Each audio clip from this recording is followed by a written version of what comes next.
This is a conversation, first and foremost, before we have with President Macron, we must have amongst ourselves as leaders in this continent. What is Kenya doing? What is Zambia doing?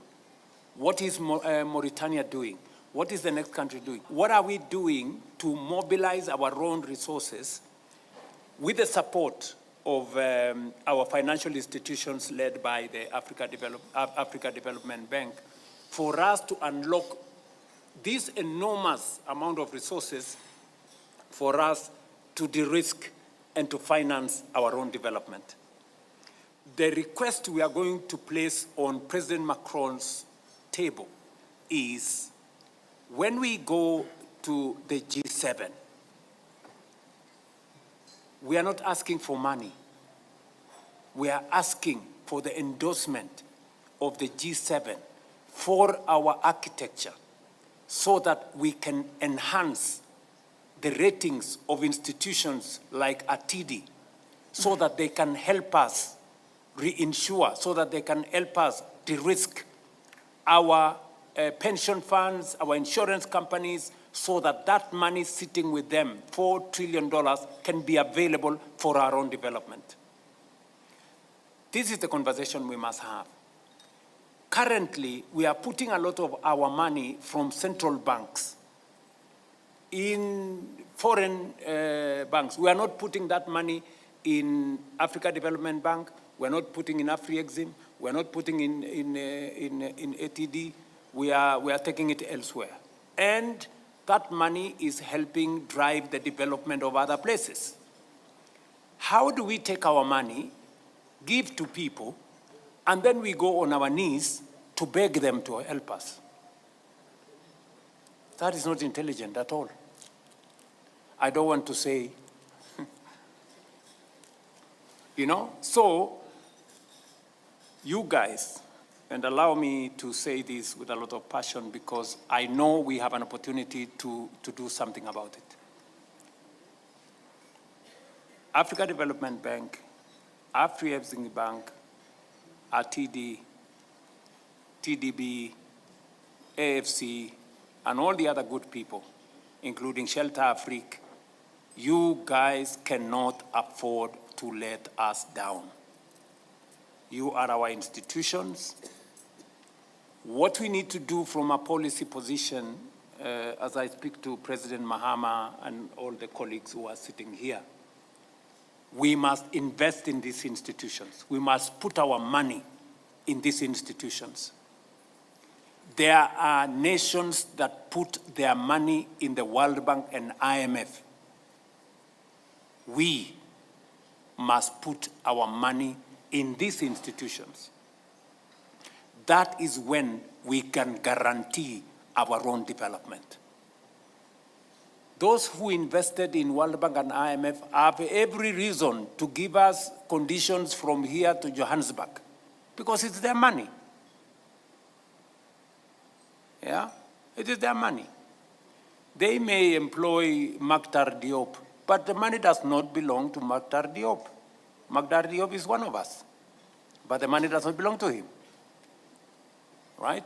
So we must put our own money in these institutions so that they can leverage on our resources to crowd in more money from other areas. Therefore, I am making a passionate plea as a leader in Kenya that fellow heads of state sitting here with us, let us believe in ourselves.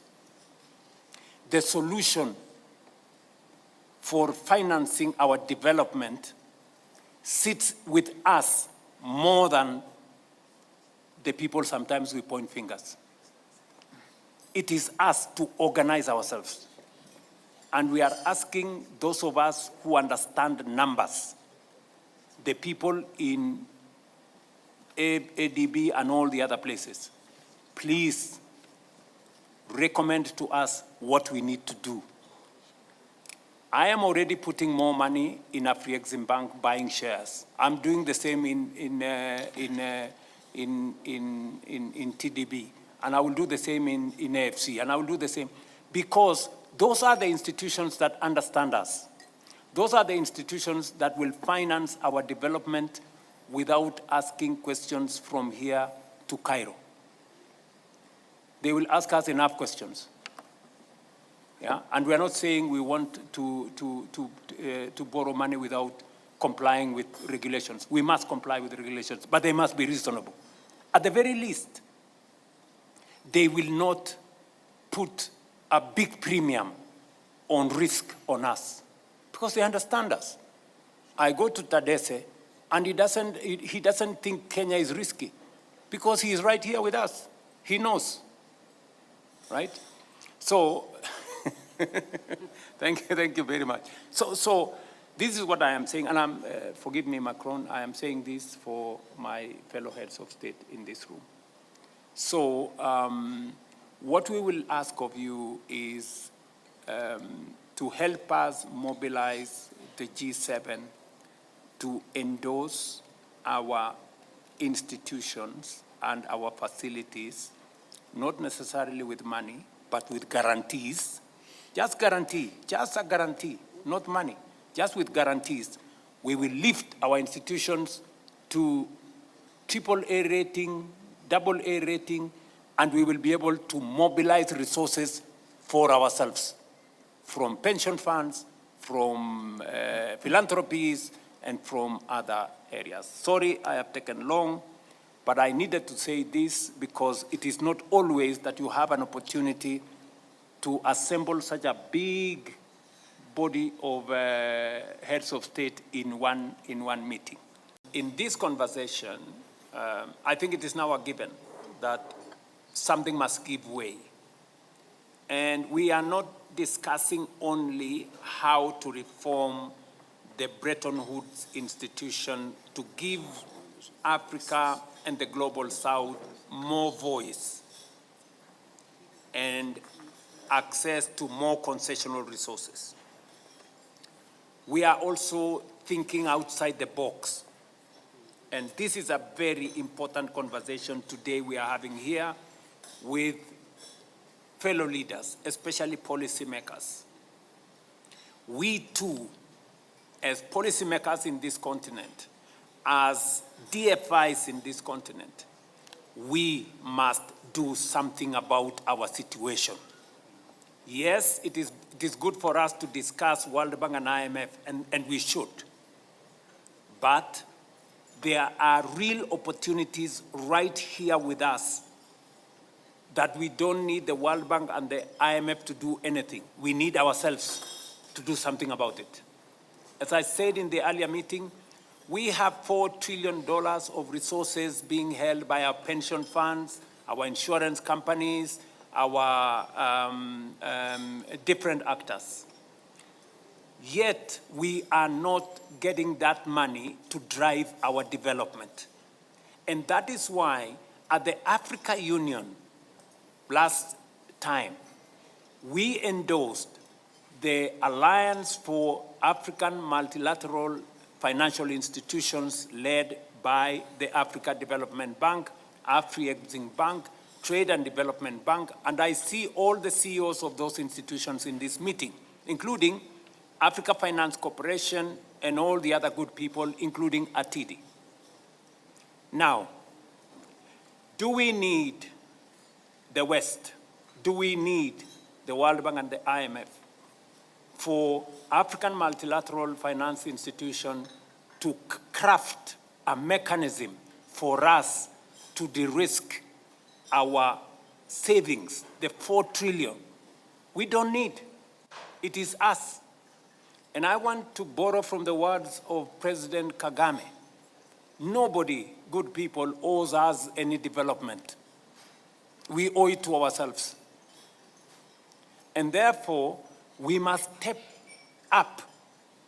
And I want to congratulate the new president of the Africa Development Bank for leading the way and mobilizing the other financial institutions and crafting the new, the new Africa financial architecture, which will help us create the mechanism to unlock resources in our continent. And when I say that, Speaking specifically about Kenya, we are raising $100 million every month from just one public pension in Kenya. $100 million every month. They are beginning to have a headache on where to invest this money. So we have a lot of resources. I'm talking about Kenya. We have 54 countries. So there is a lot of resources that with a proper mechanism and good people, our financial experts in the multilateral finance institutions, please don't let us down. I am talking to Tadesse, you are in this room. You know what me and you have done, to raise resources for Kenya.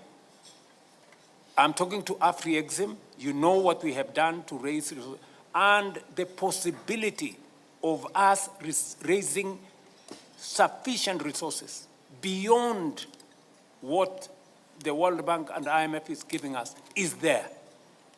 Either we are being lazy or we are trying to blame somebody else.